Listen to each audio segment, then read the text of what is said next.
there's multiple reasons to learn to be a bilateral breather, right? One of the problems with being a dominant one-side breather is you're starting to set neural pathways and overcompensations by turning your head one direction the entire time, right? So if you were going to be, let's just say you're going to do an Ironman and you're a dominant one-side breather and you spend 2.5 miles breathing to one side, let's just say you're a really fast swimmer and you did it for 50 minutes, right? So for 50 minutes, you're turning your head that way, and then you're going to get off and ride your bike 112 miles after your head's kinked, right? And the more you do that, the more those muscles are developed. And now you're holding your head like this with these muscles being really, really tight.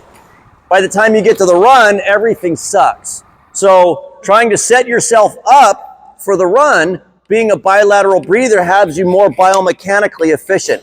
So the other thing is, if let's just say you were going to go down and do Santa Barbara triathlon. Santa Barbara, you swim out and then you turn right and you swim down shore and then you come back in. The problem with swimming down shore is all the waves are coming from this side.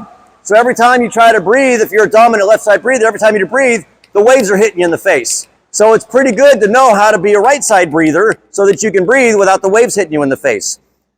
That being said, ultimately, you're more efficient by breathe, 2, 3, breathe, 2, 3, breathe, 2, 3, right? So when you need to breathe, like at the beginning of a triathlon, you're going to be breathing a lot. Lots of anxiety, lots of people. You need to be able to breathe a lot. So you're breathing probably every stroke on the way to the first buoy.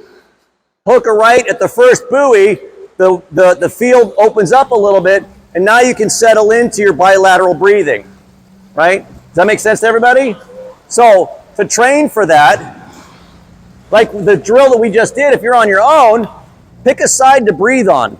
25 yards breathing that way, 25 yards back breathing the other way. You get a little bit more comfortable with it, but then every third stroke is ultimately the best way to do it when you're out there swimming long distances. So that's what we're going to do right now, is practice every third stroke. So like I said, breathe, 2, 3, breathe, 2, 3, right? Let's go down and back trying that. Give it a shot.